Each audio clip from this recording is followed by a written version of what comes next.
PWD scam के खुलासे से मचा कैसा बहरान, नेशनल कॉन्फ्रेंस के रहनुमा क्यों दिख रहे परेशान।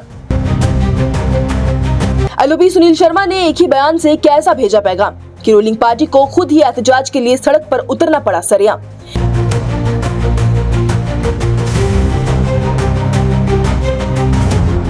क्या बीजेपी से नहीं बल्कि सुनील शर्मा से नेशनल कॉन्फ्रेंस है खौफजदा कि राज्यसभा इंतखाबात में बाजी पलट जाने का नेशनल कॉन्फ्रेंस को लगा है कोई बड़ा धचका।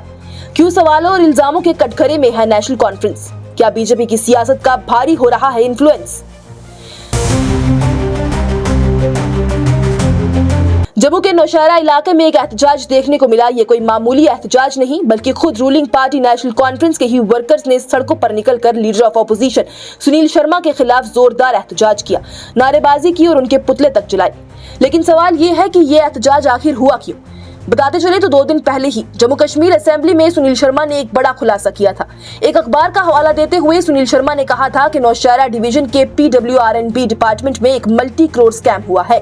उनके मुताबिक नॉर्म्स को नजरअंदाज करते हुए कुछ करीबियों को टेंडर अलॉट किए गए, वो भी फ्रॉडुलेंट तरीके से और मैनिपुलेशन के जरिए।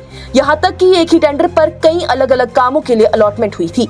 सुनील शर्मा ने जब ये बात असेंबली के फ्लोर पर उठाई तो इसका नतीजा ये निकला कि रूलिंग पार्टी के वर्कर्स आज सड़कों पर आ गए। ये बड़ी हैरानी की बात थी क्योंकि आज तक हमेशा एहतजाज हुकूमत के खिलाफ होते आए हैं, हुकूमत की पॉलिसियों के खिलाफ होते आए हैं, मगर ये पहली बार था कि हुकूमत में बैठने वाली पार्टी ने खुद ऑपोजिशन के रहनुमा के खिलाफ एहतजाज करवाए। वाज़ेह रहे तो नौशहरा नायब वज़ीर आला सुरेंद्र चौधरी का हलका है जहां से वो MLA चुने गए थे, तभी ये एहतजाज भी वहीं पर हुए।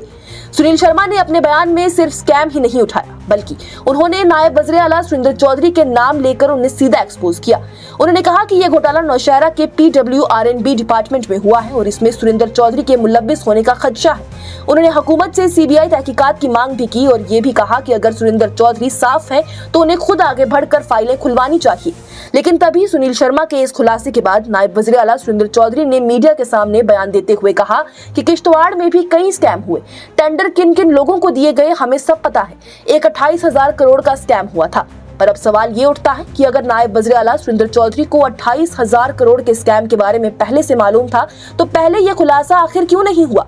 अब जब सुनील शर्मा ने एक स्कैम एक्सपोज किया तभी क्यों 28,000 करोड़ के स्कैम का इल्जाम उन पर लगाया जा रहा है। क्या ये सच छुपाने की कोशिश है? क्या ये अवाम का ध्यान दूसरी तरफ मोड़ने की स्ट्रैटेजी है? इस हवाले से ये भी अंदाजे लगाए जा रहे हैं कि ये 28,000 करोड़ के स्कैम का अब खुलासा होना सिर्फ अवाम के सामने कवर अप के लिए इस्तेमाल है। सुनील शर्मा ने इस हवाले से ये कहा है कि अगर नायब वज़ीर आला के पास इस हवाले से इख्तियारात हैं, उनमें हिम्मत है तो वो फाइलें खुलवाएं, कार्रवाई करवाएं और सच सामने लाएं, लेकिन पहले अपने स्कैम की तहकीकात करवाएं। वहीं इस हवाले से अंदरूनी ज़राए का तो ये कहना है कि CBI इंक्वायरी बीजेपी की तरफ से जारी करवा दी गई है और जल्द ही पर्दा उठ जाएगा कि आखिर ये टेंडर दिया किसको गया। इस बीच सुनील शर्मा ने हुकूमत पर एक और सियासी वार किया है। उनका एक कहना था कि जब नेशनल कॉन्फ्रेंस के लीडर यूटी में खुद करप्शन कर रहे हैं तो उनके पास कोई रुकावट नहीं है, फिर आम लोगों के मसाइल हल करने के लिए उन्हें स्टेटहुड क्यों चाहिए। इस हवाले से LG सिन्हा ने भी ये बयान दिया और कहा था कि उनके पास सिर्फ IAS और IPS के अलावा कोई महकमा नहीं है। हुकूमत के पास पूरी तरह से इख्तियारात है, बस हुकूमत काम नहीं करना चाहती है, ना ही लोगों की परेशानी हल करना चाहती है। सिर्फ इतना ही नहीं, जब ये बयान सामने आया तो कांग्रेस की सीनियर रहनुमा विकार रसूलवानी की जानिब से ये कहा गया कि LG सिन्हा के इस तरह के बयान पर वज़ीर आला उमर अब्दुल्ला आखिर चुप क्यों है। वो भी बयान दें, लेकिन उनकी चुप्पी ये बताती है कि उनके पास इख्तियारात तो पूरे हैं मगर वो काम करने की सलाहियत नहीं रखते। वाज़ेह रहे तो इससे कबल सुनील शर्मा ने अपने बयान में उमर अब्दुल्ला, सुरेंद्र चौधरी और नेशनल कॉन्फ्रेंस के दीगर रहनुमाओं पर यह इल्जाम लगाया था कि दिल्ली में नेशनल कॉन्फ्रेंस के लिए बीजेपी हलाल होती है, लेकिन कश्मीर आते ही जब इन्हें कश्मीरियों से मतलब होता है तो ये बीजेपी को हराम बना देते हैं। उन्होंने कहा कि ये लोग दिल्ली में कुर्सी बचाने के लिए बीजेपी के साथ बैठते हैं और कश्मीर में अवाम के जज्बात से खेलते हैं।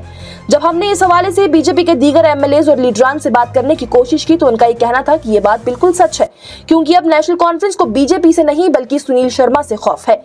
कहा जा रहा है कि रूलिंग पार्टी इस वक्त कायद हस्बे इख्तिलाफ सुनील शर्मा से बहुत परेशान है, क्योंकि सुनील शर्मा उनके कामों को आवाम के सामने रख रहे हैं, उनकी बातों में नहीं आते हैं और बड़ी ही समझदारी से उनके साथ पेश आते हुए अपने काम भी करवा लेते हैं।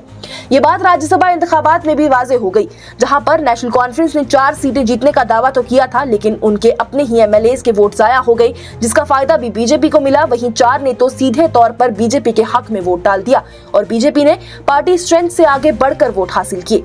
तब भी सबने कहा था कि बीजेपी के जीत के पीछे अगर कोई दिमाग है तो वो सुनील शर्मा का दिमाग है।